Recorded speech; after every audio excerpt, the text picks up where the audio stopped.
Good morning. Appreciate, you got that, Keegan got that Indiana stuff going on, right? All right. Appreciate you guys being here. Obviously doesn't feel like baseball season, but 3 weeks from now it will be, whether it's nice out or not. So appreciate you being here. I think big thing, just making sure we get word out there that our first pitch event is coming up Friday. Be a really good opportunity to hear from Josh Harrison, but also see our guys, interact with our guys. I think it's an amazing group of kids. So anybody that hasn't looked into that, if you can be here on Friday evening, anybody that reads your stuff, I think they'll have a great experience. Friday night, there's still some spots available. So just really good opportunity to get face to face with our guys and see what a cool group of kids it is. So, but other than that, we're about a week into practice here, so I don't have tons of answers on too much yet, but biggest change for us is starting this year, we were able to get with our guys more frequently early. For a long time, Division I rules allowed 3 weeks to opening day was when you could start your full practice segment, and this year it started right away when the semester started. So we've been with our guys full-time for over a week now, which is helpful, trying to get a pitching staff ready and in shape and do it safely without full access 3-4 weeks before the season was tough. So that was a great change by the NCAA. They get criticized for a lot. They get this one right. But so it's exciting to have those guys back. It was Thanksgiving to New Year's is weird for us because we don't have our kids around. So it's good to have those guys back. But what can I do? Coach, I've two questions. The first one's about the schedule. Last year's schedule was loaded. You finished 8th, played everybody above you. This year's not the same thing. You don't have TCU, Arizona, or Arizona State on your schedule. So my question is, do you know your Big 12 opponents before you go out and schedule your out-of-conference games?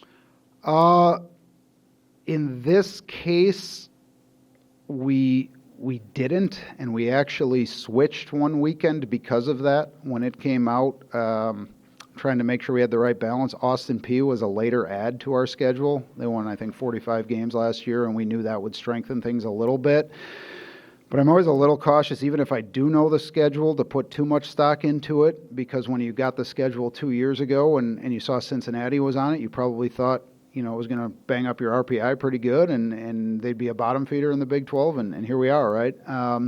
So I think our league is so good that you can't put too much stock in because, again, who'd have thought Kansas 3 years ago was going to be a team when that schedule came out that said, man, playing them is going to be great. That was our most valuable wins last year was Kansas on the road. Who would have thought that 24 months before? So I think it takes care of it a little bit itself in our league, but ultimately it is a little different look without those three programs. But when you look at Jacksonville State with close to 40 wins, Austin P with 40 plus, Auburn in a midweek, there's some meat there, and there's some meat in the league that we don't see right now. Somebody that on paper right now isn't picked real high is going to be awfully tough. And the metrics take care of that too. Ultimately, if our schedule ends up a little bit weaker, we got to win a couple more ball games. If it ends up stronger, the metrics help kind of equalize that schedule piece for us. The other question is, this is your third season, and do you feel like this is your best team on paper going into this year? I don't know that answer. I think it is. I think it's our deepest team. I think it's the closest look to what we envisioned wanting to look like here in terms of every spot on the roster and their abilities. Not so much just are they good at baseball, but the type of player they are, whether it's the athleticism, ability to pound the strike zone, those things that we value. I think hands down, it's a deeper, stronger group that gives itself a chance to be the best team we've had here. There's also 27 freshmen and sophomores, which if you look around the Power Four, I don't think you're going to find anybody else with those numbers. I think we're probably the youngest, if not one of the 2 or 3 youngest in the Power Four, and so there's going to be some learning curve there. But I really like this group in terms of they want to be there every day. We were doing a drill inside the other day, and I mean, the energy to it was just incredible. Watching our outfielders do, you got outfielders and this new facility is unbelievable for a practice purpose. But if you think an outfielder can adequately practice catching a fly ball at an indoor facility, they can't. But those guys they're making each other do push-ups when they don't catch a baseball. And that's not our coaches. That's just the competitiveness. That part is what's exciting to me. Whether that leads to a big pile of wins, I guess we'll find out. But when you talk about best team, I think it's really becoming aligned with what we want it to look like, and that's pretty exciting. Coach, local recruiting has had its challenges for multiple reasons. How have you been able to leverage your success over the past 2 years to continue to strengthen that area?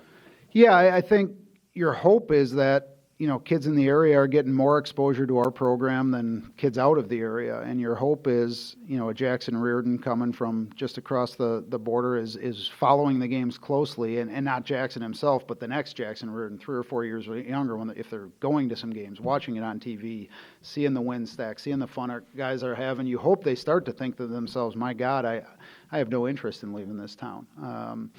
That's great for our community if we can do that. It's great for our program if we can do that. There's always going to be a draw for some kids in this area that it's warmer in the south, and they're gonna get fed a bunch of lines about more scouts and more development and you name it. I don't believe all of that, but I understand there's a league to the south that's pretty attractive to kids. But I think you see it with a Conlon Daniel. He could have gone a lot of places from Wright State, and that process started and ended with Cincinnati, which is just so exciting that this is just where he wanted to be. I think you're going to see more and more of that, and I think it's great for our community. Hopefully it gets kids a little more excited about baseball, right? There's a lot of good baseball in the area, and hopefully our product gets kids wanting to do it a little bit more, play a little more, run the bases a little bit more, all that good stuff. What did you learn about your team, or maybe what it might have lacked at the end of last season, and how did you kind of specifically address that, maybe some players that you brought in? Yeah, I mean, I don't want to talk too much about what we lacked because I think we got a lot done, but I think one thing you 100% saw is as you get deeper into any weekend, in a regional being one of those weekends, we probably were not running out enough quality pitching options that against explosive offenses in June when the ball is flying and carrying at offensive ballparks. Not that we couldn't have won more games in that setting, but we probably weren't putting our kids in a position where they were really, really equipped to have success. And I think we have far more of those options this year, whether it's the growth of some young guys, whether it's some true freshmen that are probably a little more ready than we've had in the past, and whether it's a few good additions in the portal. I think if you said, hey, what's the one thing that's markedly different from your past rosters, it's the number of guys that I would say can be high leverage, high impact guys in terms of their stuff. It doesn't guarantee they're going to get outs, but yeah, it helps. You mentioned Colin Daniel. Where do you see him fitting in on this ball club this year? Yeah, Conlon, he's going to run around center field a lot. I'm not sure where he'll hit in the order yet. We got 3 weeks, but there's no reason he couldn't hit at the top couple spots in that order. He loves to play. That's what's unbelievable about Conlon. He's in that outfield group that I was just talking about. Like he just loves to show up and play every day, and that's hard to replace. And you combine that with some really, really good physical tools, you got a chance to be a really special player for us. I don't want to put too much on Conlon early. He puts a lot of pressure on himself. He has to know that we got a lot of good players, and he doesn't need to be, Superman flying around center field. He just needs to be Conlon. But Conlon's a pretty special kid in terms of both the intangibles and the tangibles. And so I don't know exactly where that fits on an every game basis, but it's a huge piece. Most people that follow your program know about Jack Natili and Nathan Taylor. Who are some of the younger guys that you've seen the biggest jumps from year 1 to year 2? Yeah, and that's where we're getting better is who else is on the list, right? We've had plenty of high-level players the last couple of years. You look at last year, Carrington and Landon were two of the very best players in the country and high draft picks. And you've got some of that, high-level exposure guys in Jack and Nate who should get paid a lot of money at the end of this year and are really good college players.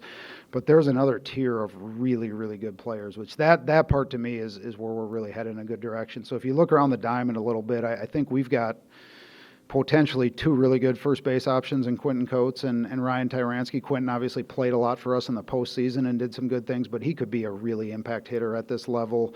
Ryan redshirted, but I've talked about him with Tim quite a bit. He's going to help us quite a bit.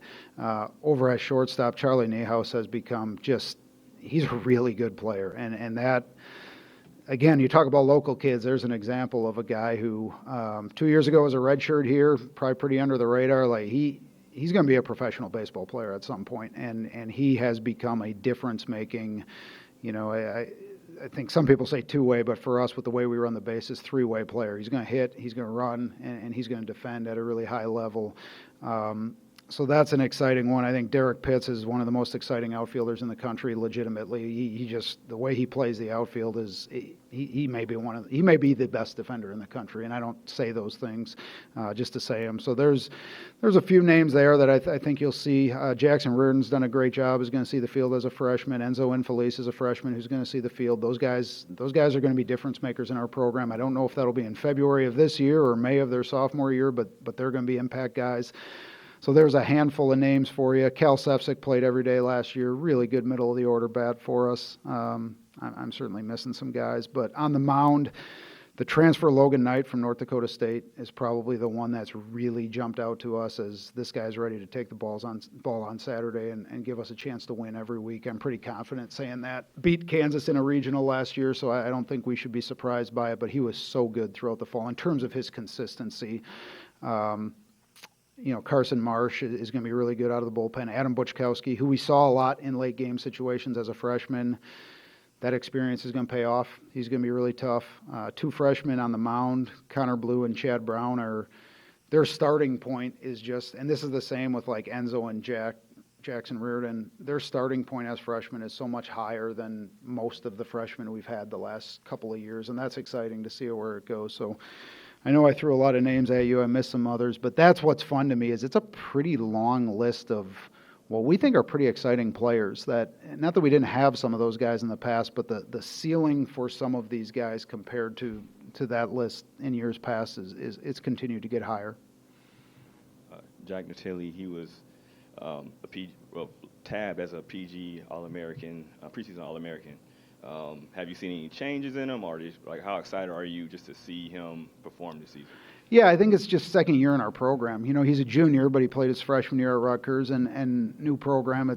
There's a learning curve there, and I think just being settled into that. And he went out to the Cape in the summer, which is obviously an amazing league, and performed at a really high level. I have no doubt that helps from a confidence standpoint. I think he is pretty settled into knowing he's a high-level player, which is what he should think. But I think it's just continuing to grow. There's not been one switch that's been flipped. It's just continued growth, continued improvement. If you're around Jack, what you'll see is that he just doesn't take a rep off. We have to tell him when to stop doing something because he's not going to tell himself. He'll catch himself, he'll hit himself, he'll lift himself into exhaustion if you give him the opportunity. And that's what's helped him improve so much. But I'm sure there's plenty of other coaches that could sit down and say this, but I don't think there's a catcher in the country we take over Jack at this point. I think he's that good. So it's exciting to have him back there. And now I think the biggest thing we want to see from him is to continue to let those skills turn into leadership qualities. You want your catcher to not be afraid to take command of the field a little bit, and he's getting better and better at that. Most football programs in the country would say that their goal is to get to a conference championship, basketball, and make the NCAA tournament. Do you have any firm expectations or goals? I know you have your kind of 10-game mantra, but what? Yeah, we have firm expectations that are to do the 10-game mantra. Those are very firm. I think with this group, if we stay the course and continue to work to get better every day, there's a lot of luck involved in all of this, right? For every sport. The teams that get in a tournament versus don't, or the teams that win a championship versus don't, the separation is a couple of games, right? And so even though we play more games, 2 games better in the standings last year, and we're pushing to host a regional, 2 games worse, and we might not be playing in a regional, there's some luck involved. But I think if we stay the course with this group of what we lay out there as our expectations, there's a lot of upside to play well into June. I just don't want our guys worrying a whole lot about it because we can't control it. We can control what we do on whatever today is, January 21st. On February 13th, we can control February 13th. But I do think that Yeah, we'd be awfully disappointed if we're not playing in June this year, and we should embrace that. But it's just about get better every day, be the right person every day. Love what you're doing every day. Like, show up and be excited to work. Like, don't get so worried about game one that you forget that today should be fun. We have one of the most amazing indoor facilities in the country. We've got a talented group. We've got good coaches around them. When we show up to practice this afternoon, that should be that should be a lot of fun. And if it's not because we're worried about wanting to play games, we just kind of wasted a day. And I'm not trying to be too preachy or soapboxy, but geez, we sit and talk about Omaha all day. Why not enjoy Cincinnati today? As a follow-up to Keegan's question, as you think about the current trajectory of this program, what are the next steps that need to happen to elevate to that next step where you're hosting a regional, making consistent appearances in the NCAA tournament? Yeah, we got to keep doing what we're doing. And I know that's a pretty stock cliche answer, but again, a couple of games separate all of these different tiers. You keep putting quality products on the field that are the right guys that put in the right time. Those boxes will check themselves at some point. And if you have really good, competitive, quality Big 12 teams every single year, and I think our process lends itself to doing that. We're not reliant on one guy or one thing to be successful. I think we're positioned to do that. But if you do that in our league, and I said this 2.5 years ago at my first press conference, if you're really good in the Big 12, you're a national threat. You're a threat to host a regional. You're a threat to go to Omaha.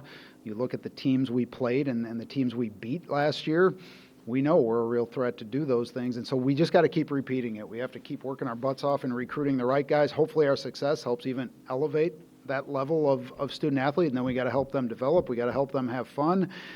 We got to stay bought into the team side of things. We do that, eventually those boxes will get checked here. They could get checked this year. They may not get checked this year, but those things will happen if we keep doing it the right way. You mentioned bringing in the right guys. What does that look like for you as a coach? To me, the things we like hearing about in the recruiting process from the recruits themselves or the coaches that are around them, the people that are around them, we want guys that want to win. Ultimately, that sounds cliche, but there are guys that maybe just value how much they can play or what's in it for them, and every recruit should have those things in their mind. But we also want to hear that the idea of winning matters to them. And it's not always about how many games you win, but guys that really like winning tend to work harder, tend to be more competitive, tend to be really good teammates. So wanting to win, we want to hear that they love baseball, right? This is a big, big time investment. And so if you're just kind of lukewarm on how much fun you have when you're there, you're going to get tired of it pretty quick. Baseball's got to be kind of your hobby at times. And so those are a couple of big things. And then just some of that upside athleticism. Anybody that's watched us knows the style of baseball we play. If you can run, if you can do some of those things, it allows us to be more flexible, putting in a role to help us. Pitchers that have an aggressive mentality into the zone. Again, those are fairly stock answers, but they're honest answers. But we're starting to also look for guys that want to be Bearcats. I think 2 or 3 years ago, if a guy showed up and said, my dream school is Cincinnati, I'm not being critical of them, but the product we had at that moment probably was not incredibly attractive to somebody that wanted to win a ton of baseball games. And that's not a criticism of anybody or anything. It's just the reality of it, where now we're looking for guys that say, man, this is my dream school, because you can accomplish, to me, everything here that you can accomplish anywhere else in the country. And so, yeah, that if they show up on day one saying there's nowhere else in the world I'd rather be, we're trying to create that for every one of our guys. But the more of them that show up that way, it's obviously a little easier to create it. You kind of answered it a little bit there, but as you get more talented and more deep, do you maybe play more or less Bischel ball, where you're bunting and stealing?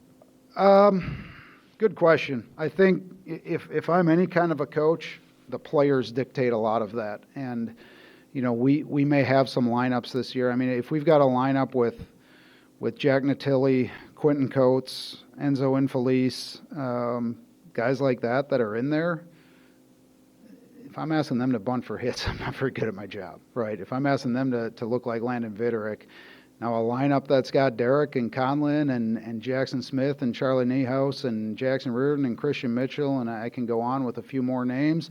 Like, boy, if I'm sitting back and just hoping for 3-run homers, I'm probably not doing it. So I think that's a little dependent on, we want really good baseball players that are good athletes, but what they're really good at, there's just so much that factors into that. which way is the wind blowing? What's the score of the game? Who's on the mound? But to me, and I don't even know what Bischel ball really means. Hopefully it means we win. But to me, if we want to be really good, you got to be versatile in how you play the game. If you go back to the Knoxville Regional last year, virtually every ball in the air was a threat to leave the yard. Like, you better let guys hit a little bit. You come here in late February, we're going to have some days that 106 mile an hour exits are outs. If we can't put some pressure on with it. But to me, that's what makes that brand of baseball special, is it's pretty versatile. We can pressure you in a lot of ways, whether it's the bunting, the base running, the hitting approach, getting some free passes. But I think lost in all that is we can hit it over the fence a little bit too. You look at the Kansas series last year, you look at the regional, again, the first game against Wake Forest, the bunt hit was big, but we had some guys bashing the ball out of the park too. And that versatility matters. I think if I do my job well, it should change game to game, not just this is what we're going to do or not going to do. One other question about your schedule. You've got 3 staples on your schedule that are here both Xavier, Miami, or Ohio State. And they're all in leagues that maybe don't help you a whole lot, but they are all well-coached and competitive programs. So is it like a two-edged sword that, you're expected to sort of beat those guys, but they're going to push you every game? Yeah, I cannot. I actually have a group text with some of those coaches because we have things like the Nux Hall in place. But when you talk about within an hour of here, Xavier, Wright State, Miami, Ohio, and Northern Kentucky gets left out a little, but they've won a lot of games. I mean, that's a lot of really good Division I baseball in a pretty small, and they may not get the national news, but obviously Xavier plays anybody and everybody in the country and wins their fair share of them. Miami's in the NCAA tournament last year. Wright State's in the NCAA tournament virtually every year. They're really good, and actually for us, from a scheduling standpoint, it's actually, I think, a pretty big advantage to us because outsiders may expect us to beat them every single time. We're not going to. They're just good enough that they're going to do something. And obviously, they're going to circle us on the schedule. Now, we want to beat those teams. But if we happen to lose, it's not going to kill us because they're going to have 35 wins. They're going to have competitive RPIs. Road games are really valuable in the metrics. We can get on a bus and go less than an hour down the road and play really good teams. That, quite frankly, a road win at a Xavier, a Wright State, a Miami are pretty good from a metric standpoint. But I think more than the NCAA tournament and all, it's just pretty cool that in this little small area you've got 4 teams that right now are all talking about wanting to play into June, and they can be really realistic about that expectation. That's pretty neat. That's a huge credit to all those coaches, all those programs, baseball in the area, all those. I mean, I don't know how many areas you're going to find. You might find some in Texas, Florida, or California, wherever, but how many places in the North have 4 teams that when they show up, the first game, the realistic goal is to play into June and win a championship. That's a pretty neat setup right now. Appreciate you guys being here. If I can ever do anything, just holler.